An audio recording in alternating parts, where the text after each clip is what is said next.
आज हम टॉपिक पढ़ने वाले हैं सर्वनाम।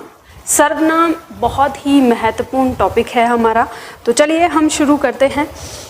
तो सर्वनाम में हम क्या जानेंगे? विकारी शब्द, और विकारी में सबसे पहला जो पद है वो हमने पढ़ा संज्ञा, और संज्ञा में हमने उसके लिंग, वचन और कारक देख लिए थे। अब विकारी शब्द का जो विकारी हमारे पद हैं उनका दूसरा पद है सर्वनाम। तो चलिए हम इस सर्वनाम को देखते हैं। सबसे पहले सर्वनाम क्या होता है? सर्वनाम क्या कहती है इसकी परिभाषा? परिभाषा आपके सामने दी है कि जो शब्द संज्ञा के स्थान पर प्रयोग होते हैं उन्हें सर्वनाम कहते हैं। या और क्या सर्वनाम के अंदर खास बात होती है? सर्वनाम संज्ञा की पुनरावृत्ति को रोककर वाक्यों को सौंदर्यपूर्ण बनाता है। अब इन दोनों ही बातों को हमको समझना है कि आखिर सर्वनाम होता क्या है, और जो संज्ञा के स्थान पर आता है तो उसे सर्वनाम कहते हैं। तो ये वाक्य को कैसे सुंदर बनाता है, हमें यहाँ पर ये बात ध्यान रखनी होगी। ठीक है, हम इस बात का ध्यान देंगे यहाँ पर। तो चलिए देखिए, यहाँ पे हम एक उदाहरण लिखते हैं सबसे पहले, और उसी के माध्यम से इन दोनों पंक्तियों को समझेंगे। तो मैं यहाँ पर लिख रही हूँ, मुझे देखकर ही कॉपी करना है आप लोगों को, और जैसे मैं लिखूंगी वैसे ही लिखना, यानी एक लाइन में मैं जितना लिख रही हूँ लगभग उतना ही उसी तरीके से। मैं यहाँ पर 3 वाक्य लिखूंगी और वो 3 वाक्य हम एक पैराग्राफ बना के लिखेंगे। तो आपको ऐसा नहीं है, कभी कभी हमारे छात्र क्या करते हैं, उन तीनों वाक्यों को 3 लाइनों में लिख लेते हैं। तो आपको ये बात ध्यान रखनी है लिखते समय कि आपको एक पैराग्राफ जैसे बनाना है, यानी तीनों वाक्यों को एक दूसरे से कनेक्ट दिखाना है। तो चलिए यहाँ पे हम लिखते हैं, जैसे वाक्य है हमारा कि गीता एक धार्मिक महिला है। गीता एक धार्मिक महिला है। पूर्ण विराम लगा के इसी के आगे लिखना है, गीता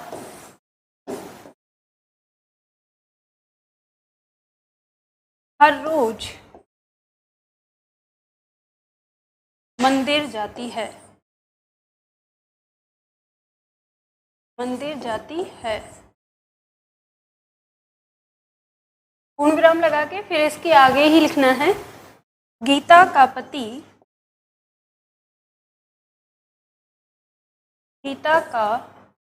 पति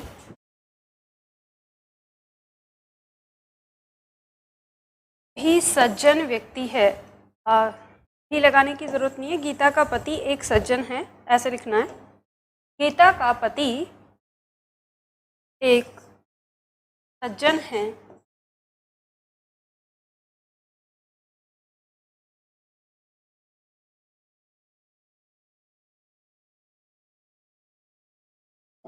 सज्जन है। फिर लिखना है, गीता का पति भी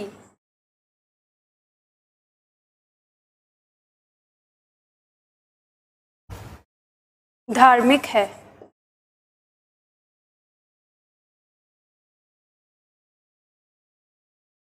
ठीक है, ये पंक्तियां आपने लिखी, यहाँ पर 3-4 पंक्तियां हमने लिखी हैं। पंक्ति हमने लिखी, गीता एक धार्मिक महिला है, गीता हर रोज मंदिर जाती है, गीता का पति एक सज्जन है, गीता का पति भी धार्मिक है। अब देखिए यहाँ पे ये जो हमने 3-4 पंक्तियाँ लिखी हैं ये एक दूसरे से रिलेटेड है। हमें पता है हम एक ही गीता के बारे में बात कर रहे हैं, और जब हम यहाँ एक ही गीता के बारे में बात कर रहे हैं तो बार बार जब हम गीता गीता शब्द का प्रयोग कर रहे हैं तो ये थोड़ा अजीब सा लगता है। तो यहाँ पे आपको ध्यान रखना है कि यहीं पर जो संज्ञा है गीता, इस गीता संज्ञा के स्थान पर हम कुछ और शब्दों का प्रयोग कर सकते हैं, और वो कुछ और शब्द जो होंगे वही हमारे क्या कहलाते हैं? सर्वनाम कहलाते हैं। क्यों? क्योंकि वो संज्ञा के स्थान पर आए हैं। तो हमें यहाँ पर यही बात ध्यान देनी है। जैसे मान लो हम बात करते हैं पहली पंक्ति की कि गीता एक धार्मिक महिला है, तो जब पहली पंक्ति आती है तो वो हमारी बिल्कुल उसमें तो संज्ञा होती ही है पहचान के लिए। लेकिन जब हम बात करते हैं दूसरी पंक्ति की, तो दूसरी पंक्ति क्या है कि गीता हर रोज मंदिर जाती है। तो अब यहाँ पर जो ये गीता शब्द है, हम इसके स्थान पर यानी इस संज्ञा को हटाकर यहाँ पर क्या प्रयोग कर सकते हैं? वह प्रयोग कर सकते हैं। तो पंक्ति क्या होगी हमारी कि वह हर रोज मंदिर जाती है।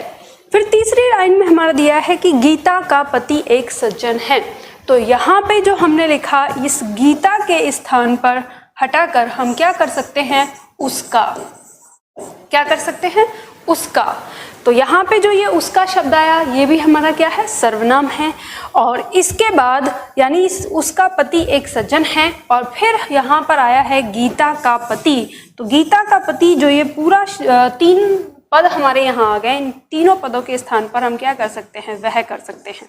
अब देखिए हम इसको दोबारा पढ़ के देखते हैं तो हमको यहाँ पे पता चलता है कि हमारे वाक्य में सौंदर्यता आ जाती है। यानी अभी जो हमें बार बार गीता गीता कहना एक बोझल लग रहा था, वो हमारा कैसे सरल हो जाएगा, कैसे सही हो जाएगा कि गीता एक धार्मिक महिला है, वह हर रोज मंदिर जाती है, उसका पति एक सज्जन है, वह भी धार्मिक है। तो यहाँ पर जो ये वह है, ये किसके लिए आया, गीता के पति के लिए आया है। तो हमें यहाँ पे जो स्थिति है वो क्लियर हो जाती है, कौन कौन सी संज्ञा के स्थान पर हमने सर्वनाम को कैसे प्रयोग किया, ये चीज़ आप लोगों को अच्छे से समझ में आ गई होगी। ठीक है, तो आप चलिए आगे बढ़ते हैं। तो ये बात हमको समझ में आ गई, यानी दोनों जो हमने पंक्ति ऊपर देखी, जो हमारी कहती है कि जो शब्द संज्ञा के स्थान पर प्रयोग होते हैं सर्वनाम कहलाते हैं। और सर्वनाम का काम क्या है, सर्वनाम का काम है संज्ञा की पुनरावृत्ति को रोककर वाक्य को सुंदर बनाना। तो हमने यहाँ पे दोनों ही चीज़ों को देखा, तो इसे हमें समझ लिया। अब इसके बारे में विस्तार से पढ़ते हैं आगे कि सर्वनाम हमारे कितने प्रकार के होते हैं और इनको हमारे एग्जाम में ये किस तरह से पूछे जाते हैं। तो चलिए आगे बढ़ते हैं। अगला पॉइंट है हमारा यहाँ पर सर्वनाम के भेद। तो सर्वनाम के भेद हमारे कितने होते हैं, अगर हम इनके भेद के बारे में बात करें तो हम इनके 2 आधार पर इनके भेद करते हैं। एक आता है हमारा उत्पत्ति के आधार पर, दूसरा आता है प्रयोग के आधार पर या व्याकरण के आधार पर। आपके एग्जाम में 2 तरह से प्रश्न यहाँ से किया जाता है कि सर्वनाम के भेद बताइए। अगर सिर्फ इतना ही पूछा जाए तो आपको सर्वनाम का भेद बताना होता है उसके व्याकरण के प्रयोग में, यानी जो हम व्याकरणिक रूप से जो उसका प्रयोग करते हैं उसके आधार पर हम उसका आंसर बताते हैं। लेकिन अगर हमसे ऐसे पूछा जाए कि उत्पत्ति के आधार पर या रूप के आधार पर सर्वनाम कितने प्रकार के होते हैं, तो फिर हमें ये बताना होगा। जैसे कि रूप या उत्पत्ति के आधार पर सर्वनाम 2 प्रकार के होते हैं, और उसी तरह से जो हमारे प्रयोग या व्याकरण के आधार पर जो सर्वनाम हैं ये हमारे 6 प्रकार के हैं। ठीक है, तो हमें यहाँ पर ये बात देखनी है, ये बात ध्यान रखनी है कि कब हमारे एग्जाम में किस तरह से पूछा जाएगा। ठीक है, चलिए हम आगे बढ़ते हैं। तो ये हमें पता चलता है कि सर्वनाम हमारे 2 प्रकार के हैं। तो सबसे पहले हम लेकर चलते हैं कि उत्पत्ति के आधार पर सर्वनाम हमारे कितने प्रकार के हैं और कैसे जानेंगे। इसमें हम देखते हैं कि रूप के आधार पर हमारे सर्वनाम 2 प्रकार के हैं, और वो 2 प्रकार कौन से हैं, मूल सर्वनाम या यौगिक सर्वनाम, यानी मूल या मौलिक। ठीक है, मूल या मौलिक सर्वनाम और दूसरा यौगिक सर्वनाम। अब मूल सर्वनाम का मतलब क्या होता है, जिसमें सर्वनाम की यानी सर्वनाम जिसमें जिस रूप में उत्पन्न हुआ है उसे हम क्या कहेंगे, उसका मूल सर्वनाम कहेंगे या मूल रूप कहेंगे उसका। यानी जब वो उत्पन्न होता है या बनाया गया है, पैदा हुआ है, वही रूप उसका क्या कहलाएगा, मूल कहलाएगा। ठीक है, उसको हम मौलिक कह सकते हैं। यौगिक क्या होगा, तो यौगिक हमारा, जब हम इसके बारे में थोड़ा सा डिटेल देखेंगे तो यौगिक सर्वनाम हमारे वे सर्वनाम होते हैं जब हमारे जो मूल सर्वनाम हैं उनके साथ हम लिंग, वचन और कारक आदि का प्रयोग करते हैं और उन पर जो प्रभाव पड़ता है जिससे उनका रूप बदलता है, और जो बदला हुआ रूप है वही उनका यौगिक रूप कहलाता है। तो यहाँ पे हम ये देख सकते हैं कि जो हमारे मूल सर्वनाम हैं ये कितने होते हैं, तो इनकी संख्या 11 होती है। आपके एग्जाम में यहाँ से प्रश्न आता है कि सर्वनाम की संख्या कितनी होती है।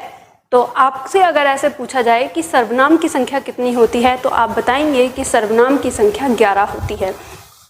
तो 11 में कौन कौन से हमारे होते हैं, तो ये 11 हमारे दिए हैं, मैं, तू, आप, यह, वह, जो, सो, कौन, क्या, कोई एवं कुछ। यानी मतलब ये एवं नहीं है, मतलब एंड करके, यानी कोई, कुछ। ठीक, इस तरह से ये 11 है। एवं तो और के लिए आया है। ठीक है, अंतिम शब्द को जोड़ने के लिए। तो ये बात आपको पता है, यानी यहाँ पर हमारे टोटल 11 सर्वनाम हो जाते हैं, हमें ये पता चलती है। और लेकिन आपके दिमाग में आ रहा होगा कि मैम जब हम सर्वनाम पढ़ते हैं तो बहुत सारे सर्वनाम हमारे आसपास होते हैं, जैसे उसका, तुम्हारा, तुम्हारी, ये सब भी तो सर्वनाम ही हैं, ये तो इसमें आए ही नहीं।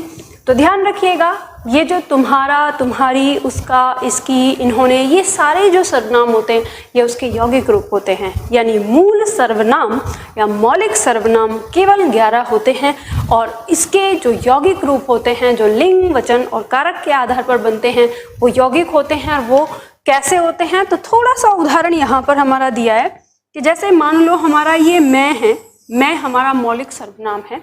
अगर हम इसके यौगिक रूप देखें तो इसके यौगिक रूप कौन कौन से हो सकते हैं, जैसे मैंने, मुझे, मुझको, मेरा, ये क्या हो गया, इसका एक वचन का रूप हो गया और कारक के साथ रूप हो गया।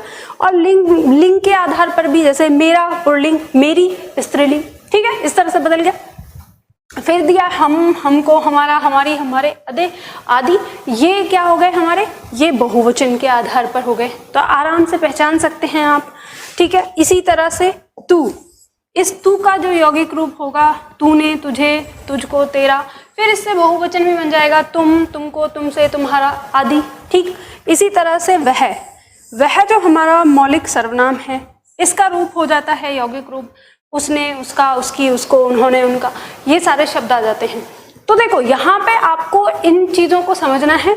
बहुत सारे छात्र इन जो मौलिक सर्वनाम हैं इनके यौगिक रूप को अच्छे से समझते होंगे, लेकिन बहुत सारे छात्र ऐसे भी हैं जिनको इसके यौगिक रूप के बारे में नहीं पता होगा।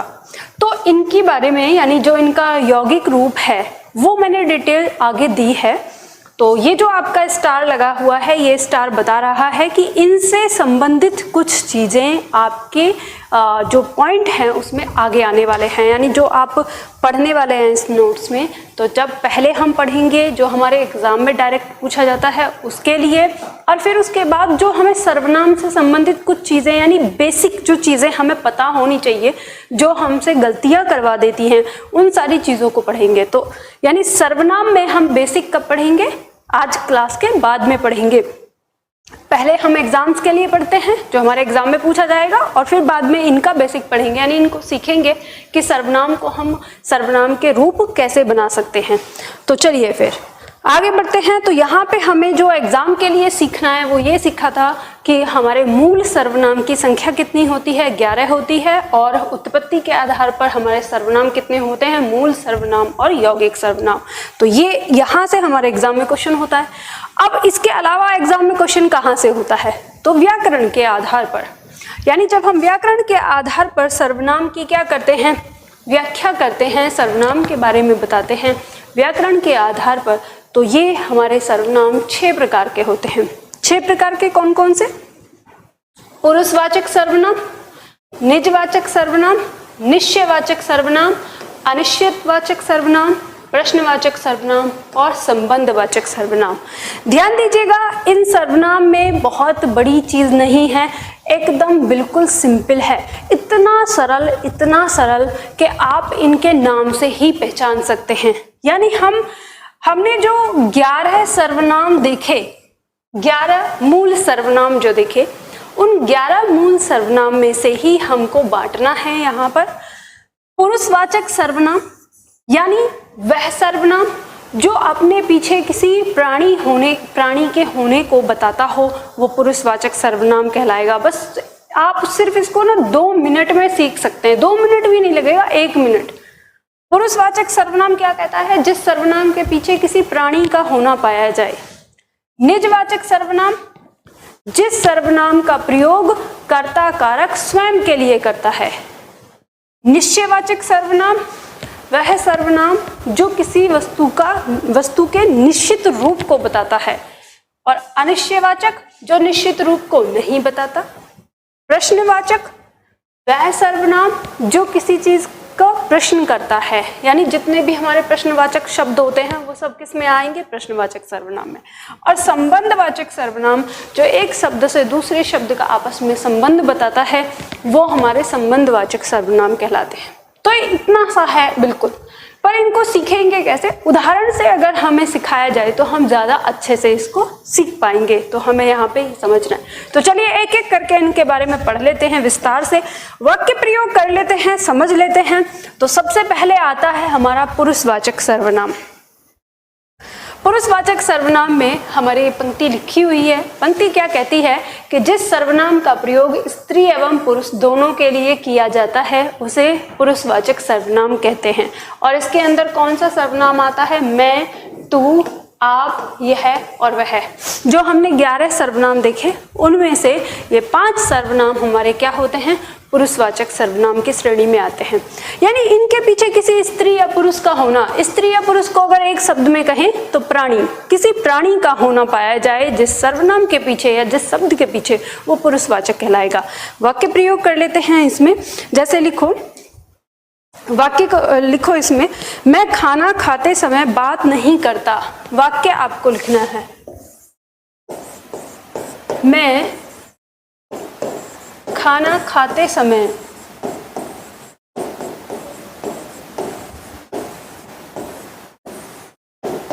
बात नहीं करता।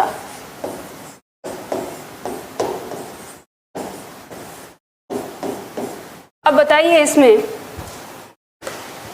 मैं खाना खाते समय बात नहीं करता, इस वाक्य के अंदर अगर आपसे पूछा जाए कि जो ये मैं सर्वनाम है यह कौन सा सर्वनाम है, तो आपको पता चलेगा इस मैं के पीछे मैं यानी प्राणी है। तो मैं किसके लिए आ गया? ये हमारा आ जाता है पुरुषवाचक में। किस में आ जाएगा? पुरुषवाचक में। तो ध्यान रखिएगा ये पुरुषवाचक सर्वनाम मैं, क्योंकि इसके पीछे हमें किसी प्राणी का होना पता चल रहा है। दूसरा वाक्य लिख लीजिए, तुम सुबह से पढ़ नहीं रहे हो। तुम सुबह से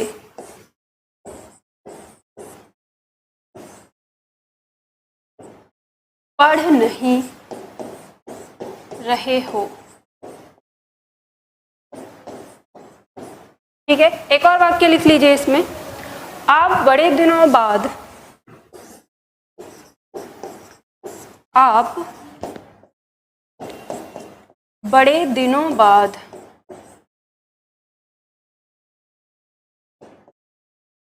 यहाँ आए हैं।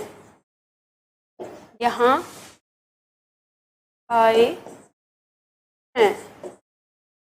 ठीक है, चलिए एक और वाक्य इसमें लिख लीजिए, वह आजकल विदेश में रहता है। वह आजकल विदेश में रहता है।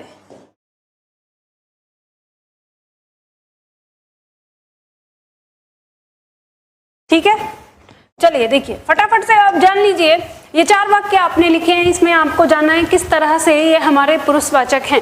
तो ये मैं हमारा पहले, फिर सर्वनाम तुम, उसके बाद आप और उसके बाद वह। ये कैसे हमारे पुरुषवाचक हैं और कैसे हम पहचानेंगे कि ये पुरुषवाचक हैं? तो हम यहाँ पर देखते हैं, तुम सुबह से पढ़ नहीं रहे हो। हम किसी व्यक्ति के लिए ही तो कह रहे हैं ना, ऐसा तो नहीं हम किसी कुर्सी से कह रहे हैं या हम किसी मेज से कह रहे हैं, नहीं ना, हम किसी सजीव से कह रहे हैं कि तुम पढ़ नहीं रहे हो। तो इस तुम के पीछे सजीव का होना पता चलता है। तो ये हमारा किसमें कौन सा सर्वनाम कहलाएगा? पुरुषवाचक। आप बड़े दिनों बाद यहाँ आए हैं, हम किससे कह रहे हैं? किसी कुर्सी मेज से कह रहे हैं क्या? नहीं, हम किससे कह रहे हैं? किसी प्राणी से कह रहे हैं, किसी व्यक्ति से कह रहे हैं कि आप यहाँ बड़े दिनों बाद आए हैं। तो ये आप हमारा क्या हो जाएगा? पुरुषवाचक। ठीक है, उसी तरह से वह आजकल विदेश में रहता है, किसी कुर्सी मेज के लिए कह रहे हैं क्या? नहीं।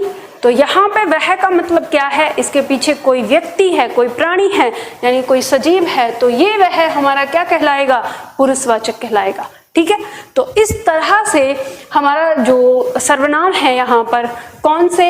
मैं, तू, आप, यह, वह, ये हमारे क्या कहलाएंगे? पुरुषवाचक सर्वनाम कहलाएंगे। अब यहाँ पर एक बात और आपको समझनी है, यदि इनके यौगिक कहीं इनके यौगिक सर्वनाम अगर आ जाएं और उसमें हमारा पूछ लिया जाए कि यह कौन सा है, पुरुषवाचक है या कौन सा है, तो हमारे यानी इन पांचों के यौगिक भी इसी श्रेणी में आएंगे। ठीक है, तो वो आप अंदाजा लगाना। नेक्स्ट, अब इसके साथ ये जो हमारा पुरुषवाचक सर्वनाम है, यह पुरुषवाचक सर्वनाम हमारा 3 प्रकार का होता है। और वो कौन कौन से 3 प्रकार हैं पुरुषवाचक सर्वनाम के, वो हम देखते हैं। एग्जाम के दृष्टिकोण से महत्वपूर्ण है। एग्जाम में पूछा जाता है पुरुषवाचक सर्वनाम कितने प्रकार का होता है। 3 प्रकार का, उत्तम पुरुष, मध्यम पुरुष, अन्य पुरुष, 3 प्रकार होते हैं। ठीक है, आप इसको ऐसे भी समझ सकते हैं जैसे आप अंग्रेजी भाषा में कहते हैं first person, second person, third person, उसी प्रकार उसी भांति ये हमारा उत्तम पुरुष, मध्यम पुरुष, अन्य पुरुष। तो उत्तम पुरुष वक्ता अपने लिए जिस सर्वनाम का प्रयोग करता है उसे उत्तम पुरुष कहते हैं। यानी हम अपने लिए, स्वयं के लिए जिस सर्वनाम का प्रयोग करते हैं, यानी बोलने वाला जो होता है स्वयं के लिए जिस सर्वनाम का प्रयोग करता है वो हमारा क्या कहलाता है, उत्तम पुरुष कहलाता है। जैसे मैं, और इसी में इसके बाकी रूप आ जाएंगे। मध्यम पुरुष क्या होता है, वक्ता श्रोता के लिए जिस सर्वनाम का प्रयोग करता है, मतलब सामने जो उसकी बात को सुन रहा है उसके लिए जिस सर्वनाम का प्रयोग करता है वो मध्यम पुरुष कहलाता है। जैसे उदाहरण में आ गया तू या आप। ठीक है, तू और आप। इसके बाद अन्य पुरुष, जिस सर्वनाम से वक्ता व श्रोता को छोड़कर, यानी जो सर्वनाम है हमारा उसमें हम वक्ता को, जो बोलने वाला और जो सुनने वाला, उन दोनों को छोड़कर जो भी कुछ आएगा या जो अन्य प्राणी का बोध होगा वो हमारा क्या कहलाएगा, अन्य पुरुष कहलाएगा। इसमें उदाहरण दिया है वह और यह, तो ध्यान दीजिएगा यह, वह और इसके साथ साथ जो अन्य पुरुष है इसमें कई बार जो हमारा संज्ञा होती है, किसी का नाम। ठीक है, किसी का नाम, हालांकि जो किसी का नाम है ये संज्ञा नहीं होता है, सॉरी ये सर्वनाम नहीं होता, ये संज्ञा होता है। यानी जब हम किसी के नाम की बात करते हैं तो ये क्या होता है, ये संज्ञा होती है, व्यक्तिवाचक संज्ञा होती है, ये सर्वनाम नहीं होता। लेकिन कई बार हमसे ये पूछा जाता है कि ये जो संज्ञा है इसका पुरुष कौन सा है, अन्य पुरुष है, मध्यम पुरुष है, उत्तम पुरुष है, क्या है। तो हमें कई बार वो बताना पड़ता है। इसलिए ध्यान रखिएगा कि जब भी किसी भी दूसरे व्यक्ति का नाम जब ले लिया जाएगा तो वो नाम हमेशा कौन से पुरुष में रहेगा, अन्य पुरुष में रहेगा। तो आपको यहाँ पे बिल्कुल इस बात से कंफ्यूज नहीं होना है और इस तरह से अपने दिमाग में मत लाइएगा कि जैसे मान लो हमने कहा कि राजू सेब खा रहा है और राजू से हमने पूछ लिया कि राजू में कौन सा पुरुष है, तो हमने बता दिया अन्य पुरुष। तो आप ये ऐसे कंफ्यूज हो जाते हैं कि राजू तो सर्वनाम है नहीं और ये तो सर्वनाम का है। तो कहने का मतलब ये आपको पता ही है सर्वनाम का प्रयोग किसके लिए, संज्ञा के लिए होता है। तो कई बार जो किसी का नाम होता है उसमें पुरुष पूछ लिया जाता है कि इस संज्ञा के अंदर पुरुष कौन सा है, तब वो अन्य पुरुष में रहेगा। तो आपको ये पता ही है कि जब भी हम प्रयोग करेंगे किसी भी व्यक्ति का नाम तो वो तीसरा ही यानी अन्य पुरुष के रूप में ही प्रयोग होता है। फर्स्ट पर्सन यानी जो आपका उत्तम पुरुष है वो मैं होता है स्वयं के लिए, और जो आपका मध्यम पुरुष यानी सेकंड पर्सन जो है यहाँ पर वो प्रयोग होता है सामने वाले के लिए जो सुन रहा है। और उसके बाद जहाँ यहाँ पर यह और वह और अगर किसी का नाम तो वो सब हमारा किस में आ जाएगा, अन्य पुरुष में आ जाएगा। ये ध्यान रखना है आपको। चलिए यहाँ पे हम वाक्य लिख लेते हैं, वाक्य प्रयोग करते हैं और इसमें इसको देखते हैं कि कौन कौन सा शब्द हमारा क्या क्या होगा। जैसे मान लो हमने कहा मैंने आपको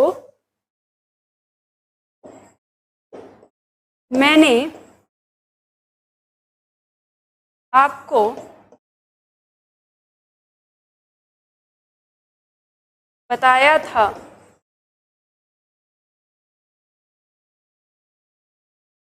कि वह कल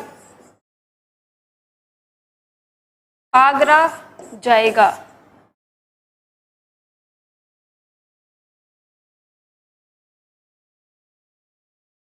मैंने आपको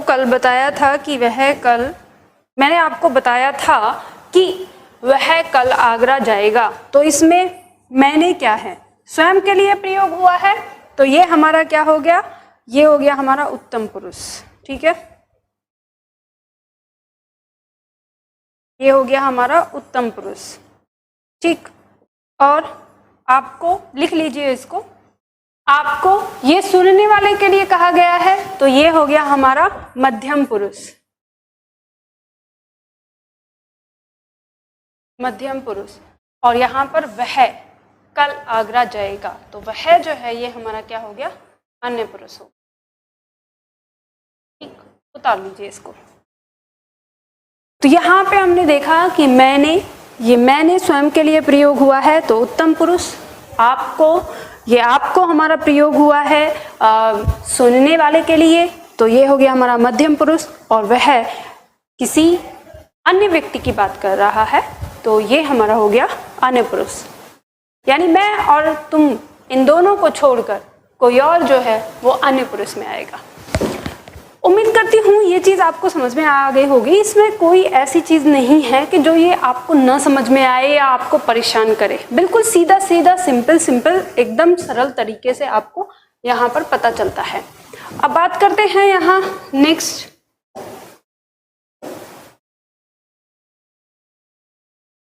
चलिए देखते हैं निजवाचक सर्वनाम। जैसा कि नाम दिया है निजवाचक, अब नाम से आपको समझना है इस निज का, ये जो निज शब्द है इसका अर्थ होता है अपना, ठीक है, क्या होता है, अपना या स्वयं। अर्थ क्या होता है इसका, स्वयं।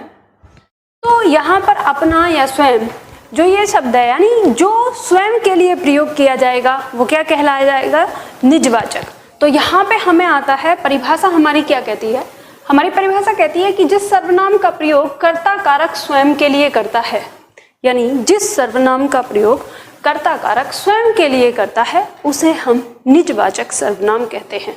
निजवाचक सर्वनाम में जैसे आ जाएगा उदाहरण के तौर पर आप, ये आप हमारा किस में आ जाएगा, निजवाचक में। और इस आप का अर्थ क्या है, अब आपके दिमाग में एकदम से आएगा मैडम अभी अभी तो आपने बताया था हमको पुरुषवाचक में, और अभी आप यहाँ पे बता रही हैं कि ये आप मतलब दोबारा इसको निजवाचक में बता रही हैं। तो ध्यान रखना इस आप का अर्थ क्या है, इस आप का अर्थ इससे है स्वयं, खुद, स्वतः। यानी इस आप का अर्थ जो है जब भी किसी वाक्य में स्वयं, खुद, स्वतः या इसके लिए यानी निज के लिए, स्वयं के लिए जब आएगा तो वो हमारा यहाँ पर निजवाचक कहलाएगा, ठीक है। वाक्य प्रयोग लिखिए इसमें,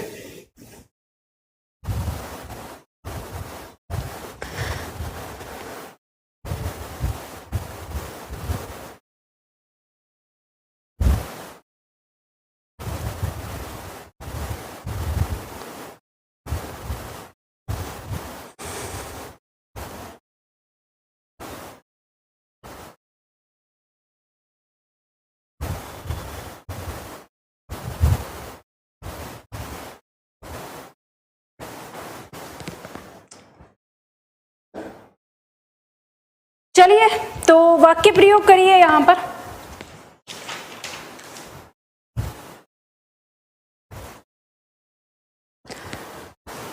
निजवाचक सर्वनाम में वाक्य प्रयोग करिए। वाक्य लिखिए, मैं अपने आप दुकान पर जा रहा हूं। वाक्य लिखना है आपको, मैं समझाती हूं।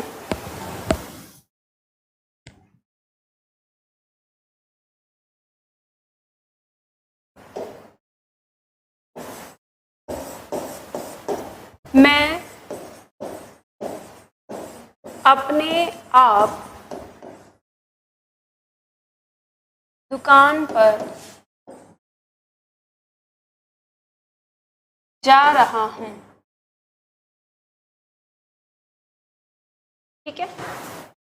दूसरा वाक्य लिखिए, तुम्हें वहां जाकर स्वयं खाना बनाना है।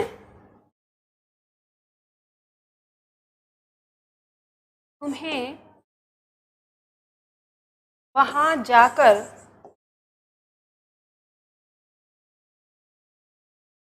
स्वयं खाना बनाना है।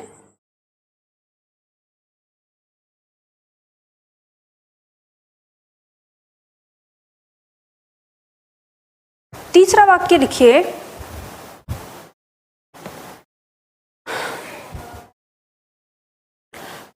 दूसरा वाक्य लिखना है, तुम रहने दो मैं आप कर लूंगा।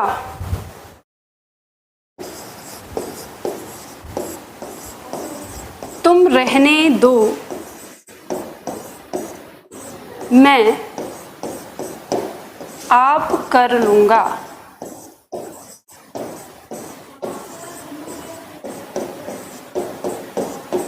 देखो, बहुत सारे छात्रों को ये तीसरा जो वाक्य है इसमें लग रहा होगा कि हाँ अपने आप होना चाहिए, लेकिन कुछ छात्रों को लग रहा होगा कि नहीं आप ठीक है। तो ध्यान रखिएगा, जो लोग खड़ी बोली से आते हैं वो अपने आप की जगह सिर्फ आप का प्रयोग करते हैं तो उन्हें ये सही लग रहा होगा, लेकिन जो लोग खड़ी बोली से बिलोंग नहीं करते उनको लग रहा होगा कि हाँ अपने आप पहले लाना चाहिए। तो ध्यान दीजिएगा कि मैंने ये समझाने के लिए किया है, कभी कभी आपके एग्जाम में केवल आप शब्द भी दे देता है आपको कंफ्यूज करने के लिए। तो आपको यहाँ पे समझना है कि इस आप का अर्थ स्वयं के लिए आ रहा है कि नहीं आ रहा। जैसे हमने वाक्य देखा कि तुम रहने दो मैं आप कर लूंगा, मतलब यहाँ पे अगर हम इस आप को हटाकर अगर हम शब्द यहाँ पर रखकर देखें स्वयं, तो ये वाक्य हमारा क्या होता है, बिल्कुल सही हो जाएगा कि तुम रहने दो मैं स्वयं कर लूंगा, है ना। तो यहाँ पे हमें समझ में आ जाता है कि ये जो शब्द आया है ये किसके लिए, निज के लिए, स्वयं के लिए आया है। तो ये सर्वनाम हमारा क्या होगा, निजवाचक होगा। इसी तरह से तुम वहां जाकर स्वयं खाना, तुम्हें वहां जाकर स्वयं खाना बनाना है, तो ये जो शब्द है भले ही यहाँ आप न लिखा हो लेकिन आपका अर्थ लिखा हुआ है, तो स्वयं यहाँ पर इसका यौगिक रूप कहलाएगा, यानी आपका यौगिक रूप है। ये स्वयं यानी निज के लिए प्रयोग हुआ है, तो ये स्वयं शब्द भी हमारा कौन सा सर्वनाम कहलाएगा, निजवाचक सर्वनाम कहलाएगा। और इसी तरह से मैं अपने आप दुकान पर जा रहा हूं, तो यहाँ पर अपने आप जो शब्द है दोनों का मिला जुला अर्थ निज यानी स्वयं के लिए। तो हम अगर यहाँ देखेंगे आप शब्द को तो यह स्वयं के लिए ही प्रयोग हो रहा है, तो ये आपको ध्यान रखना होगा। तो चलिए ये तीनों हमारे हो गए, ये हमें समझ में आ गया। नेक्स्ट हम चलते हैं निश्चयवाचक सर्वनाम में। निश्चयवाचक सर्वनाम हमारा क्या कहता है वो हम समझते हैं। निश्चयवाचक सर्वनाम हमारा कहता है जिस सर्वनाम से किसी वस्तु या पदार्थ के विषय में ठीक ठीक और निश्चित ज्ञान हो उसे हम क्या कहेंगे, निश्चयवाचक सर्वनाम कहते हैं। जैसे दिया है यह और वह, ये दो दिया है। अब यहाँ पे हम पहले ना उदाहरण लेते हैं और उदाहरण से समझने की कोशिश करते हैं कि किस तरह से निश्चयवाचक की बात कर रहा है। ठीक, यहाँ पे हम लिखते हैं पहला ये वाक्य लिखिए आप, यह गाय मीठा दूध देती है। पहला वाक्य लिखना है,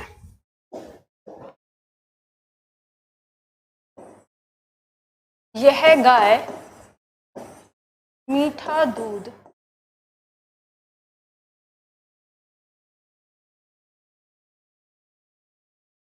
देती है।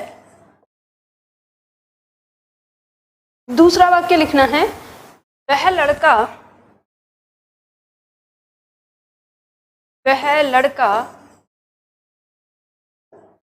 दिल्ली गया है।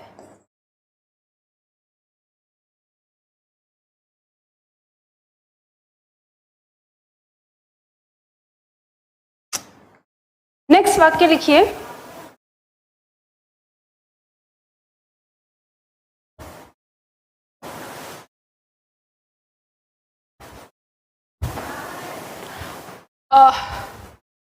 दूसरा वाक्य लिखना है आपको, मोहन अपने घर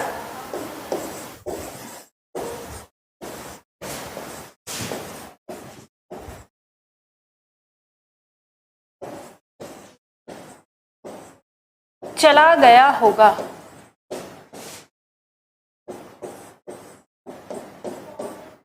ठीक है, और चौथा वाक्य लिखिए, यहां पर मेरा बैग रखा था। यहां मेरा बैग रखा था।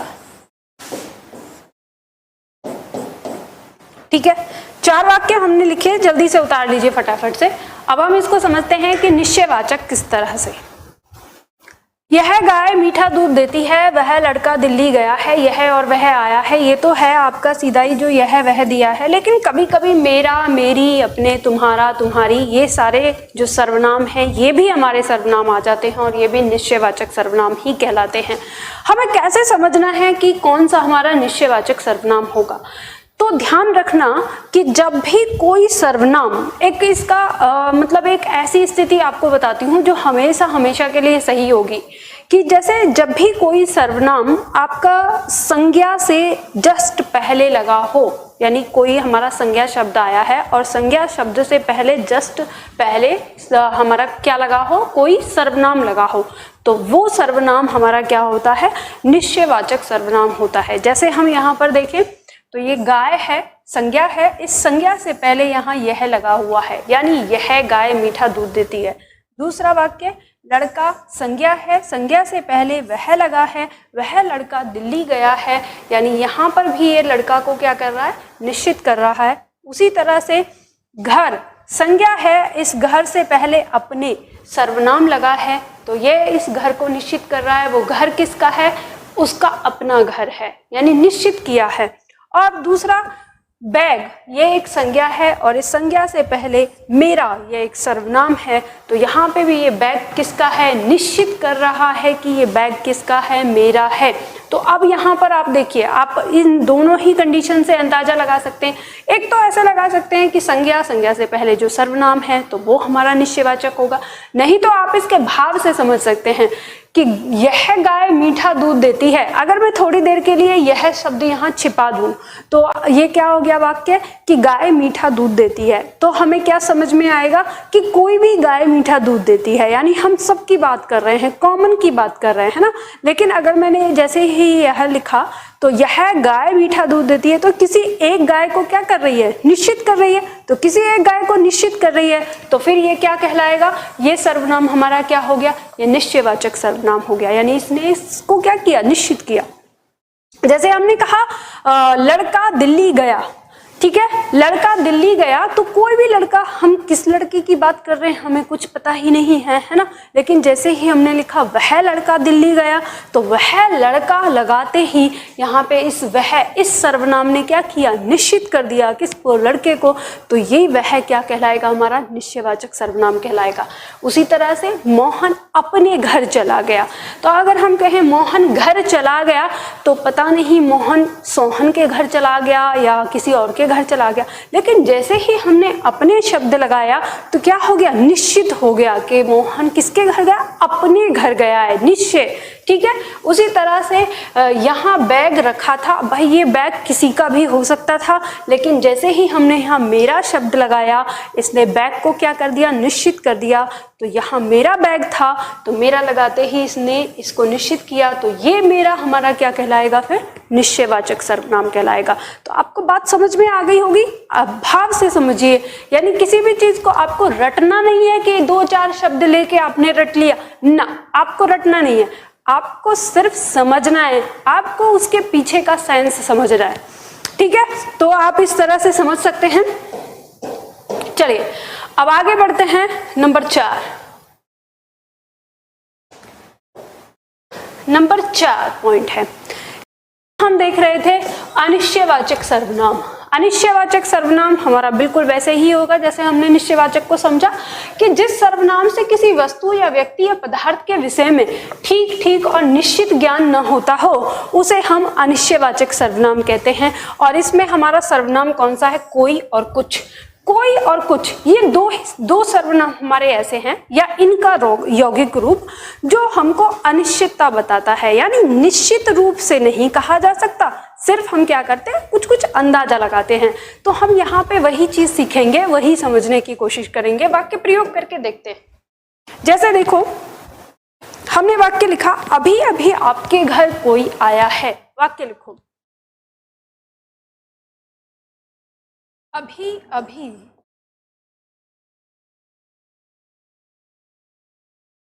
आपके घर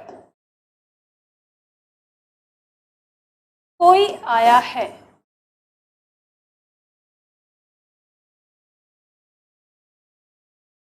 अगर हम इस वाक्य को सीधा यही लिख देना, आपके घर कोई आया है, अगर इतना भी लिख देना तो भी काम चल जाएगा। ऐसा जरूरी नहीं कि अभी अभी लिखा जाए। तो एक बार मुझसे ऐसे छात्र ने पूछा था कि मैम अभी अभी लिखना जरूरी है क्या? हम ऐसे अगर कहें आपके घर कोई आया है तो ये नहीं होगा क्या? तो ध्यान रखना ऐसा कुछ भी नहीं है। मैं तो वाक्य को थोड़ा लंबा करके सिखाने की कोशिश करती हूँ, इसलिए आपको थोड़ा लंबा वाक्य लिखवाने की कोशिश करती हूँ ताकि आप डरे ना। ठीक है, तो ऐसे भी लिख सकते हैं, आपके घर कोई आया है। दूसरा वाक्य आप लिख सकते हैं, जैसे मान लो हमने कहा, फिर से एक बड़ा वाक्य ही ले रही हूं मैं, कि मुझसे कोई व्यक्ति कह रहा था।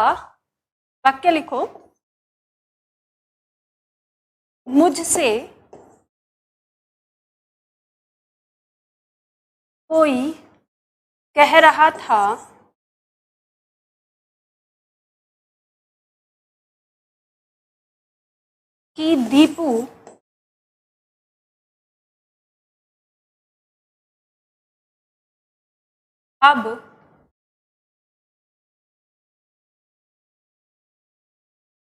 दिल्ली नहीं जाएगा। मुझसे कोई कह रहा था कि दीपू अब दिल्ली नहीं जाएगा। तो देखिए ये वाक्य आपने लिखा, इसमें कोई आ गया। एक और वाक्य लिख लीजिए। जैसे हमने कहा सड़क के किनारे कुछ जानवर खड़े थे। वाक्य लिख लीजिए एक और। एक वाक्य ये हो गया, दूसरा वाक्य ये, और तीसरा वाक्य लिख लो। सड़क के किनारे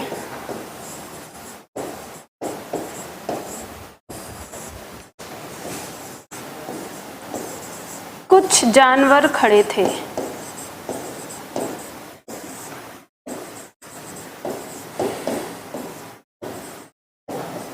ठीक है, अब चलिए यहां आपको पता चलती है। तो हमने 3 वाक्य लिखे। आपके घर कोई आया है, आपको पता चला कौन आया है, या लिंग भी पता चल रहा हो, स्त्री आई है या पुरुष आया है, कुछ भी पता नहीं चल रहा ना, बस ये पता है कि आया है। तो ये क्या है? अनिश्चित है, मतलब निश्चित रूप से नहीं पता कि कौन आया है, बस इतना पता है कि कोई आया है, यानी अनिश्चित है, थोड़ा थोड़ा पता है। तो अनिश्चित है, तो ये कोई हमारा क्या कहलाएगा? अनिश्चित सर्वनाम कहलाएगा। ठीक है, अनिश्चयवाचक सर्वनाम। अब इसके बाद मुझसे कोई कह रहा था कि दीपू अब दिल्ली नहीं जाएगा। तो कोई कह रहा था, कौन कह रहा था? तो कोई कह रहा था, अब याद नहीं है किसने कहा था, लेकिन कहा था किसी ने। तो यहाँ पे क्या हो गया? ये अनिश्चित हो गया। ठीक उसी तरह से सड़क के किनारे कुछ जानवर खड़े थे। कुछ, कितने जानवर खड़े थे भाई? 2, 3, 4, अब ये नहीं पता, गिनती नहीं की, मतलब हमें इतना पता है कि कुछ थे। तो कुछ थे, 2, 4, 5 होंगे, लेकिन हमें पूरी तरह से ज्ञान नहीं। तो जब हमें पूरी तरह से ज्ञान नहीं, अधूरा ज्ञान है, तो अनिश्चित है। ठीक है, तो इस तरह से हमें पता चलता है। तो ये सीधा सिंपल आप आराम से पहचान सकते हैं, आपके एग्जाम में कैसे भी पूछा जाए पहचान लेंगे। ठीक, चलिए आगे बढ़ते हैं। नेक्स्ट,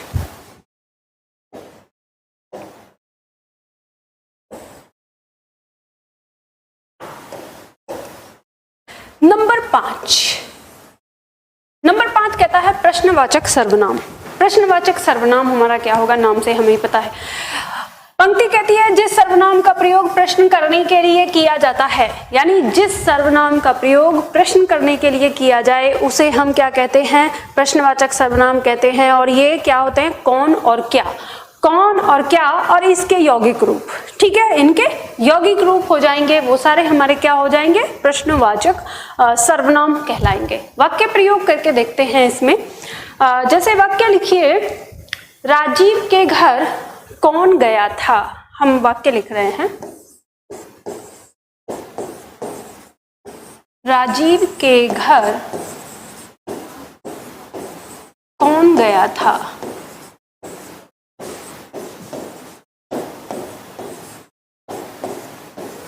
ठीक है, दूसरा वाक्य लिखिए, सरिता इतने दिनों से क्या कर रही थी। सरिता इतने दिनों से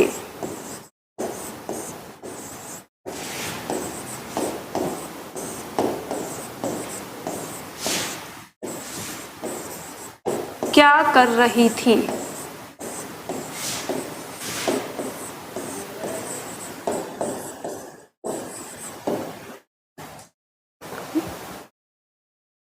एक और वाक्य लिखिए।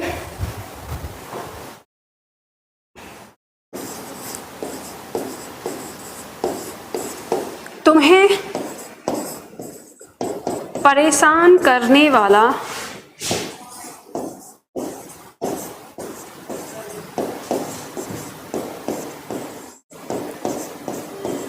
कौन है? ठीक है, चलिए उतार लीजिए जल्दी से फटाफट। 3 वाक्य हमने लिखे हैं।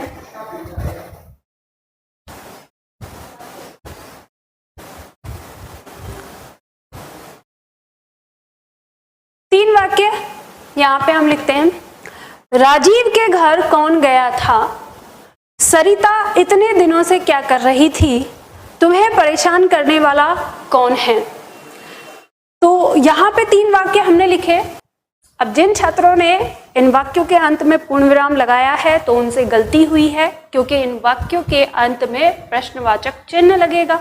ठीक है, तो उसको सही करिए और सही करने के बाद एक एक अपनी पिटाई भी करिए कि गलती कर दी है ना, जैसे करते हैं ना, तो वो अपनी पिटाई भी खुद ही कर लेना कि गलती कर दी तो ध्यान नहीं दिया। तो ये आपको यहाँ पर थोड़ा ध्यान रखना है। किसका? ये जो आपका प्रश्नवाचक है, प्रश्नवाचक चिन्ह। ठीक है, जिन्होंने भी गलती की है, ये वाक्य में आपकी अशुद्धि के अंतर्गत आता है अगर आप विराम चिन्ह का प्रयोग सही नहीं करते हैं। अब बात करते हैं इसमें हम अपने प्रश्नवाचक सर्वनाम की। तो आपको पता ही है, राजीव के घर कौन गया था, तो यहाँ पे ये कौन, अब यहाँ हमें पता ही नहीं है हम क्या कर रहे हैं, उसे प्रश्न कर रहे हैं। सरिता इतने दिनों से क्या कर रही थी, तो यहाँ पे ये क्या शब्द का प्रयोग किया हमने, हम पूछ रहे हैं यानी उससे प्रश्न कर रहे हैं।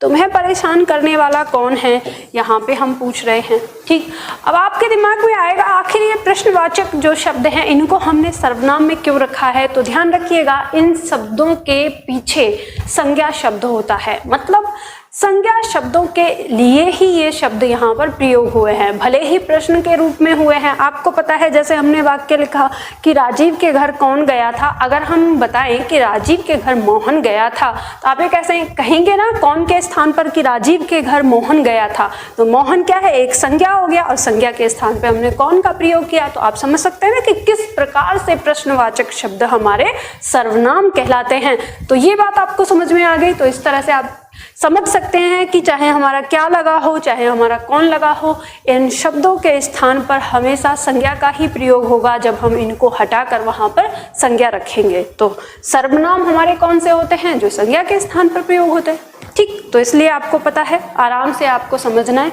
बिल्कुल हर चीज को क्लियर करते हुए चलना है। आगे बढ़ते हैं। नेक्स्ट है नंबर 6। नंबर 6 पॉइंट है आपका। नंबर 6 पॉइंट कहता है संबंधवाचक सर्वनाम। संबंधवाचक सर्वनाम कहता है जिस सर्वनाम का प्रयोग किसी शब्द या वाक्य या किसी अन्य शब्द या वाक्य से संबंध बताने के लिए किया जाता है, उसे संबंधवाचक सर्वनाम कहते हैं। इसकी बात को समझो, ये कह रहा है कि किसी शब्द का संबंध किसी दूसरे शब्द से या किसी वाक्य का संबंध किसी दूसरे वाक्य से जो बताए, यानी जो शब्द, एक शब्द का संबंध दूसरे शब्द से, दूसरे वाक्य का संबंध पहले वाक्य से, ऐसा संबंध जो बताए एक दूसरे से, वो हमारे क्या कहलाते हैं, संबंधवाचक सर्वनाम कहलाते हैं। अब इसमें हमारा उदाहरण दिया है कि जैसे दिया है जो और सो। इस सो को आजकल हम वो भी कहते हैं। ठीक है, ये ध्यान रखिए।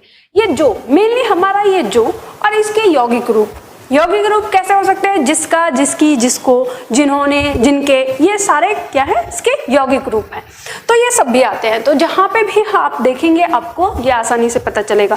चलिए वाक्य से समझने की कोशिश करते हैं इसको। तो वाक्य प्रयोग करिए। पहला वाक्य लिखिए, जो जागेगा सो पावेगा। वाक्य लिखना है, जो जागेगा सो पावेगा। ठीक है, जो सोएगा वो खोएगा। तो आप यहाँ पे देख सकते हैं कि ये जो इस जागे का संबंध पाने से बता रहा है। ठीक, इस तरह से। दूसरा वाक्य लिख लो, जैसे मान लो हमने लिखा कि वह लड़की जिसकी यह साइकिल है कल आएगी, वाक्य लिखना है। वह लड़की कॉमा लगाना है, जिसकी यह साइकिल है, जिसकी यह साइकिल है, कॉमा कल आएगी।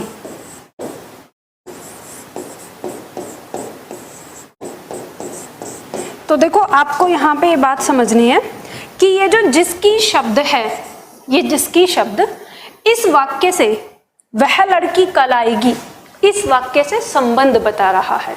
तो आपने देखा होगा हम इस तरह के वाक्य भी बहुत सारे लिखते हैं। तो ये आपको ध्यान देना है कि जिसका, जिसकी या जो इस तरह से कहीं लग जाए, ये सारे शब्द जो हैं, ये सारे सर्वनाम हमारे क्या कहलाते हैं? ये कहलाते हैं संबंधवाचक सर्वनाम। और इसमें आप और लिख सकते हो, जैसे एक शब्द आता है, इसी का यौगिक रूप रहेगा कि जब तब, है ना, जब तुम मेहनत करोगे तब तुम अवश्य सफल होगे। ठीक है, इस तरह से। इसी तरह से एक और शब्द आ जाता है, जैसे यदि तुम मेहनत करोगे तो तुम सफल होगे। तो यदि और तो ये भी आपके किस में आ जाते हैं? यही यौगिक, ये जो हमारे संबंधवाचक सर्वनाम है इसके अंदर आ जाता है।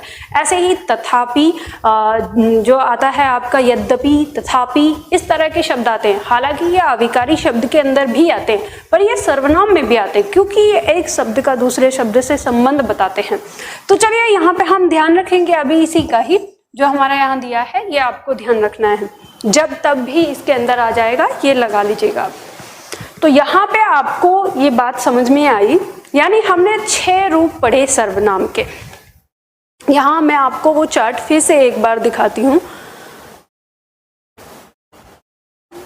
जो हमने यहाँ पे 6 रूप पढ़े सर्वनाम के। अब आप लोगों को इन 6 में जो बात न समझ में आई हो, वो आप लोग मुझसे पूछ सकते हो कि इनमें से हमें ये समझ में नहीं आया। जैसे मैं आपको बताती हूँ, पहले मेरी बात सुन लो कि आपको यहाँ पर क्या हो सकता है, मतलब डाउट क्या रहा हो। जैसे हमने जब पढ़ा कि पुरुषवाचक सर्वनाम हमने पढ़ा, तो पुरुषवाचक में हमने बात करी थी आप शब्द की, और फिर उसके बाद हमने जब निश्चयवाचक सर्वनाम पढ़ा, मतलब हमने पुरुषवाचक में आप शब्द की बात करी, यह और वह की बात की, और फिर जब हमने निश्चयवाचक पढ़ा तो यहाँ पर भी फिर से यह और वह दोहराया। तो आपके दिमाग में ये आया होगा कि हम कैसे पहचान करेंगे जब यह आया है कि वो पुरुषवाचक है, और जब निश्चयवाचक में आया है तो हम कैसे पहचान करेंगे कि यह निश्चयवाचक है। यानी पहला डाउट आपका ये रहेगा कि हमको इन दोनों में कैसे, यानी एक शब्द हमारा यह है और वह है, ये दोनों में हमने पढ़ा, पुरुषवाचक में भी और यहाँ पे भी। तो आपका सवाल ये होगा कि हमको कैसे पहचान होगी इस बात की कि कब तो ये यह वह पुरुषवाचक होगा और कब ये यह वह निश्चयवाचक होगा, है ना। पहला डाउट ये। दूसरा डाउट आपके दिमाग में होगा कि एक और शब्द हमने पढ़ा आप, तो ये आप हमारा पुरुषवाचक में भी था और निजवाचक में भी था। तो फिर आपको सेम ही डाउट होगा कि हमको कैसे पता चलेगा कि कब ये आप हमारा पुरुषवाचक है और कब ये आप हमारा निजवाचक है। तो इन दोनों पॉइंट को यहाँ पर समझने की कोशिश करते हैं पहले। हालांकि आप लोग समझ गए होंगे, मैंने ये बात पहले की क्लियर की है, लेकिन एक बार फिर से मैं आपको क्लियर करती हूँ और कैसे बताती हूँ कि सर्वनाम कंप्लीट करने के बाद आप इसको कैसे सॉल्व करेंगे। जैसे मान लो हमने एक वाक्य लिया, हम वाक्य लेते हैं, मैं इसमें लिख रही हूँ कि हमने एक वाक्य जैसे पहले लिया था, जो इसमें लिया है वही लेते हैं कि आप यहाँ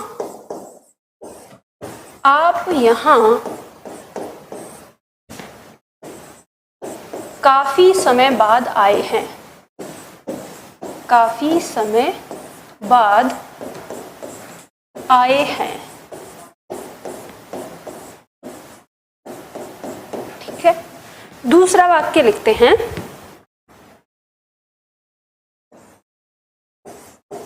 मैं अपने आप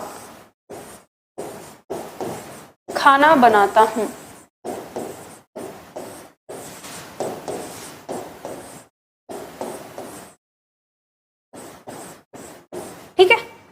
तो चलिए, ये 2 वाक्य हैं, हमने यहाँ पे 2 वाक्य लिए।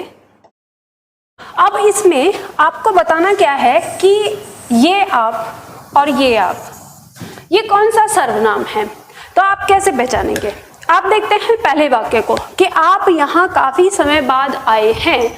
तो यहाँ पे जो हम आप शब्द का प्रयोग कर रहे हैं, ये किसके लिए कर रहे हैं? यह स्वयं के लिए है क्या? तो नहीं। तो ये किसके लिए है? ये किसी व्यक्ति के लिए है, स्वयं के लिए नहीं है। ये किसके लिए है? किसी व्यक्ति के लिए, यानी कोई व्यक्ति है जो बहुत समय बाद आया है। तो इसके पीछे आपको किसका बोध हो रहा है? व्यक्ति का। तो जिसके पीछे व्यक्ति का बोध हो वो आपका होता है पुरुषवाचक। वो क्या होता है? पुरुषवाचक होता है। ठीक है, पुरुषवाचक सर्वनाम। अब जब हम दूसरे की बात करते हैं, मैं अपने आप खाना बनाता हूं, तो यहाँ पर अपने आप, यानी हम अगर इस शब्द के स्थान पर क्या कहें कि मैं स्वयं खाना बनाता हूं, तो ये हमें पता चल जाएगा कि खाना बनाने का काम वह खुद करता है। तो यहाँ पर यानी जिस आप में, जिस आप को हटाकर स्वयं या खुद लगने की संभावना होती है, वो आप हमारा क्या कहलाता है? निजवाचक कहलाता है। क्या कहलाता है? निजवाचक कहलाता है। तो ये बात आपको समझ में आ गई? सीधा सिंपल सरल है। ठीक है, तो चलिए इसके बाद अब बात करते हैं हम उसकी, जो हमने कहा था कि पुरुषवाचक और निश्चयवाचक को कैसे समझेंगे। मानो हमने यहाँ पे लिखा, यह कल भी पढ़ने आया था, पढ़ने आया था। दूसरा वाक्य लिख रहे हैं, मेरे बुलाने पर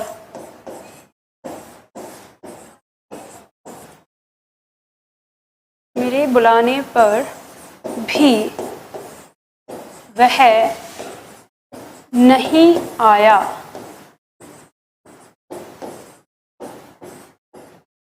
ठीक है, मेरे बुलाने पर भी वह नहीं आया।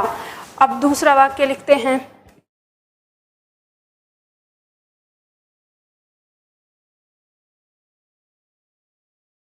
यह गाय काफी बीमार है या बहुत बीमार है। ये चीज आप में काफी शब्द अलग हो जाता है, जैसे हम कह सकते हैं इसको बहुत बीमार है।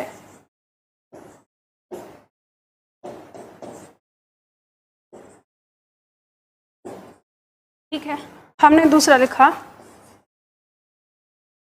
वह लड़की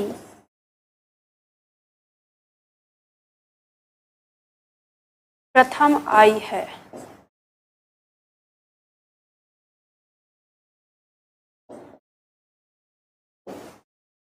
ठीक है, चलिए तो यहाँ पे हमने 4 वाक्य लिखे हैं। अब हमको समझना है, यहाँ पे यह आया है, ठीक है, दूसरे वाक्य में यहाँ वह आया है, फिर यहाँ पे यह आया है, फिर यहाँ पे वह आया है। अब हमें समझना है कि इनमें 4 वाक्यों में से वो कौन से वाक्य हैं जिनमें ये पुरुषवाचक की श्रेणी में आता है और वे कौन से वाक्य हैं जिनमें ये निश्चयवाचक की श्रेणी में आएगा। तो हम पहचानेंगे इसके भाव से, यानी जो हमें भाव समझ में आएगा। जैसे पहला वाक्य हमने कहा, यह कल भी पढ़ने आया था।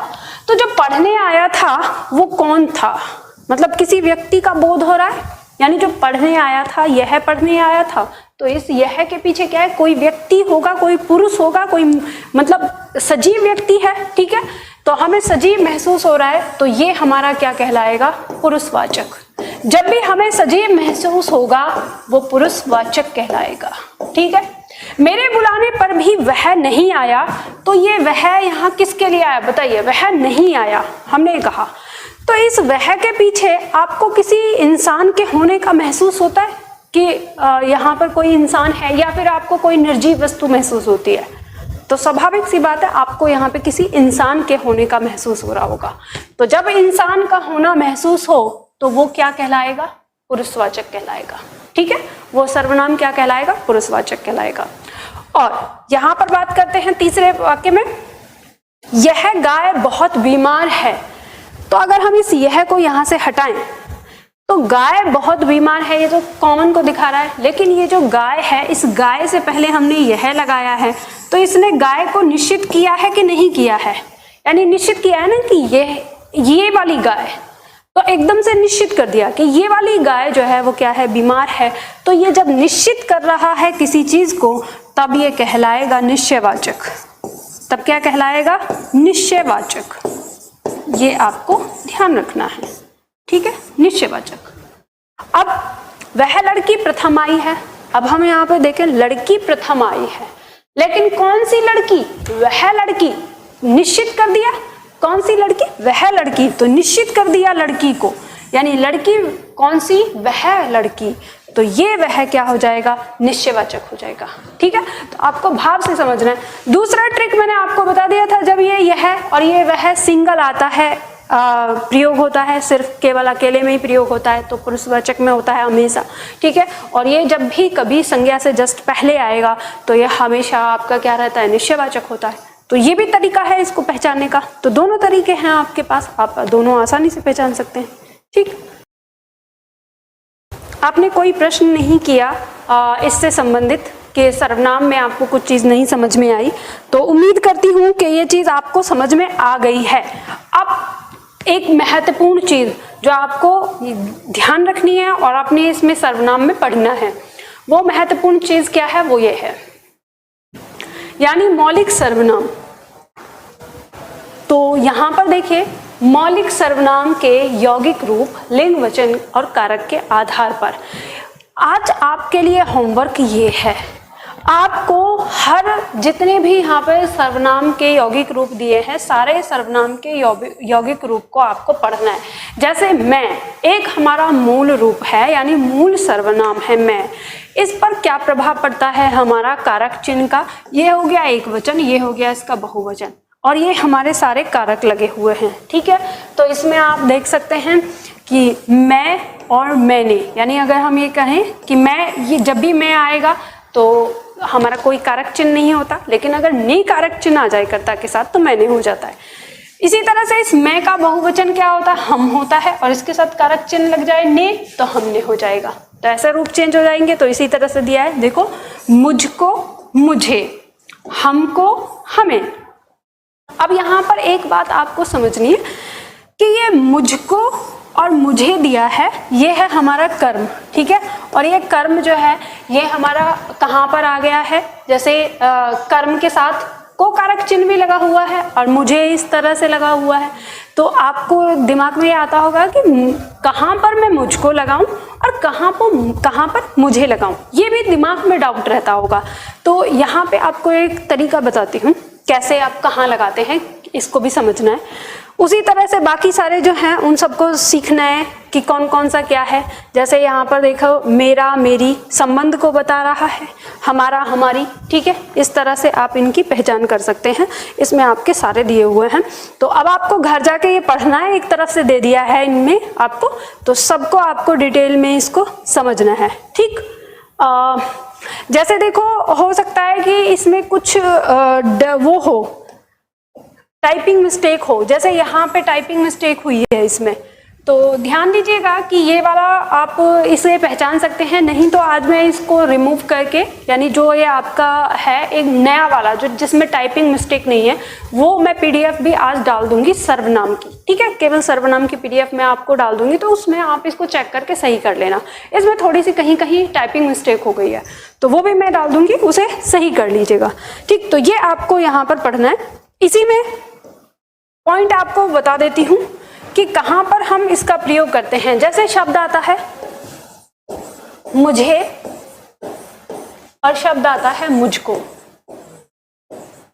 तो ध्यान दीजिएगा, आपको बस इतना ध्यान रखना है, जब इस मुझ का प्रयोग या जब इस मैं का प्रयोग कर्ता के स्थान पर होगा तो मुझे प्रयोग करेंगे, और जब इस मुझ का प्रयोग किसके, कर्म के स्थान पर होगा तो मुझको का प्रयोग करेंगे। जैसे मान लो हम बोलते हैं, एक वाक्य आपके वाक्य शुद्धिकरण में आता है कि आपको कहते हैं कि मुझको बुलाया, तो यहाँ पे जैसे बुलाया शब्द है ये हो गई क्रिया, और इससे पहले यहाँ पर यानी बुलाने का काम किया है किसी को, तो मुझको बुलाया नहीं, उसको कहा किया जाएगा मुझे बुलाया। ठीक है, तो इस तरह से आपके कुछ शब्द होते हैं जो कर्ता के स्थान पर जब ये पहुंच जाता है, यानी ये जब कर्ता के स्थान पर पहुंचेगा तो मुझे प्रयोग होगा, और ये मुझे जब कर्म के स्थान पर पहुंचेगा तो मुझको का प्रयोग होगा। जैसे ये आपने इंग्लिश में पढ़ा होगा कि सब्जेक्ट के स्थान पर ऑब्जेक्ट आ जाता है, तो ऑब्जेक्ट के स्थान पर जब सब्जेक्ट जाता है तो चेंज हो जाता है। जैसे आई है, आई का मी हो जाता है, और मी से फिर आई हो जाता है सब्जेक्ट और ऑब्जेक्ट के स्थान पर आने पर, वैसे ही ये आपका मुझे और मुझको परिवर्तित हो जाता है। इसी तरह से हमें, हमको, ये सारे शब्द हो जाते हैं। ठीक, तो ये आप समझ लीजिएगा। चलिए, फिर ये सारी चीज़ें तो आप लोगों को पता ही होंगी, बहुत बेसिक होता है ये, और अगर ये नहीं पता है तो आप मुझे बता दीजिएगा कमेंट में कि हमें इस तरह की चीज़ें बता दें, तो मैं और भी उदाहरण के साथ इसको समझा दूंगी किसी दिन। तो चलिए, आज हम इतना ही करते हैं, फिर ये सर्वनाम हमारा कंप्लीट हो गया है। इसमें इसके बाद इसके जो प्रश्न उत्तर दिए हैं उसके प्रश्न उत्तर को सॉल्व करिएगा। ठीक, और उसके बाद हम जो हमारी नेक्स्ट क्लास होगी उसमें हम विशेषण करेंगे। विशेषण भी हमारा एक बहुत अच्छा टॉपिक है, महत्वपूर्ण है, हमारे एग्जाम में काफ़ी क्वेश्चन आते हैं इससे। ठीक, तो फिर आज के लिए इतना ही करते हैं।